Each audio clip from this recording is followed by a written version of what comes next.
All right, what's up, guys? This is Crypto Clutch here. It is currently, I think, March 2nd or March 3rd. It's March 3rd of 2023.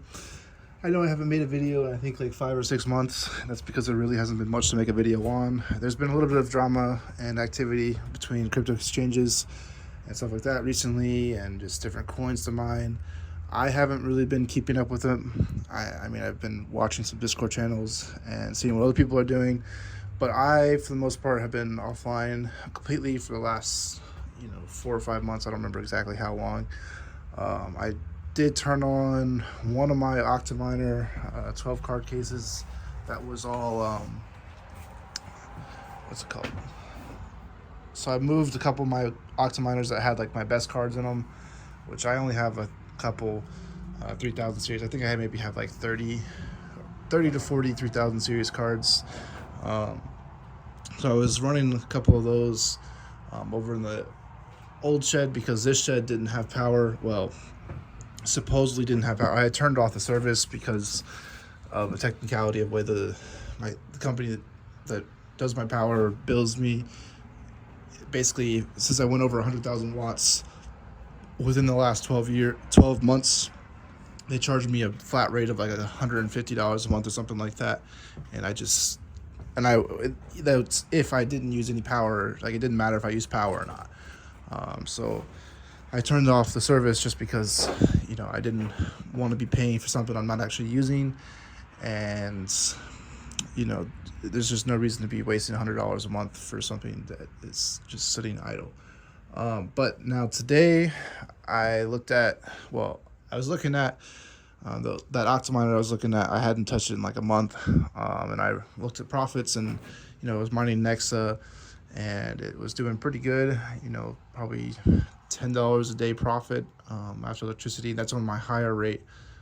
So when I don't have power, like when I'm not using all this power, power rates are like 15 cents per kilowatt hour, which isn't great. Even my low power rate now is like 9.5 cents or so. I think it's around 50 or 60 kilowatts is the point where I start getting that low rate. But I don't know if we'll be hitting that in here. I might. It'll be close. But basically my plan is I'm going to turn on most, if not all, of these GPUs. And then all these GPUs over here. And I know I got several cases that either aren't working or the cards are like finicky. So I'm gonna when it's not nice outside, because it's getting into my volleyball season now. I don't know if I've ever said that, but like when it's nice out, I typically try to play volleyball. But right now when I have all my cards off and they're making like, I'm estimating anywhere from $50 to $100 a day. I know it's a big difference, but I don't really know how many cards are going to still be working and how many are going to need me to either work on them or, do something weird with them. I'm hoping not many. They've been offline for several months, but, it does have this open grate, so humidity levels have definitely been rising up and down a lot. It got cold for several months, which I don't think would really hurt them. I mean, it stayed dry in here. I assume I don't see like water damage or anything. But, I was about to power it up. I might do another video like sometime this week about, showing you guys what I'm mining. I'll just go ahead and tell you all my AMD cards and my old NVIDIA cards are going to be mining Dynex. I can't like just flat out say I support the coin. Just looking at this, I don't know what that looks like. Maybe some water damage on this Octominer, which is interesting. I'll have to investigate that, I guess.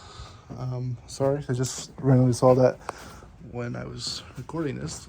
Anyways, so I'll be mining Dynex, and I don't know if you guys watch. I assume most of you that are watching my channel also watch Red Panda. He says that he's going to be selling his coins pretty much daily. I have a similar philosophy where, I think I'd probably be selling pretty much every day, if at least weekly, if not daily.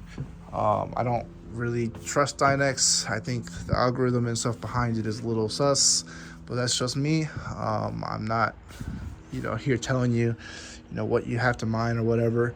But that is what I'll be mining. Now, my higher power cards I will still be doing on Nexa, just because I actually do believe somewhat in Nexa long term, and the price has been going up a lot recently.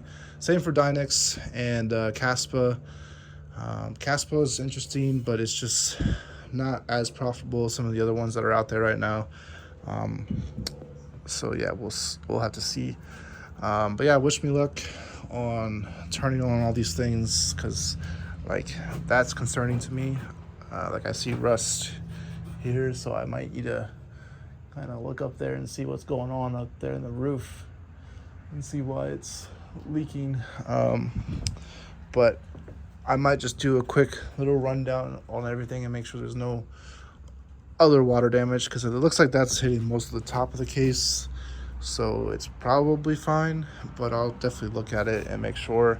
I know I was having some water issues over here because of just like when the rain was really coming down, it would splash up and then pile up down here.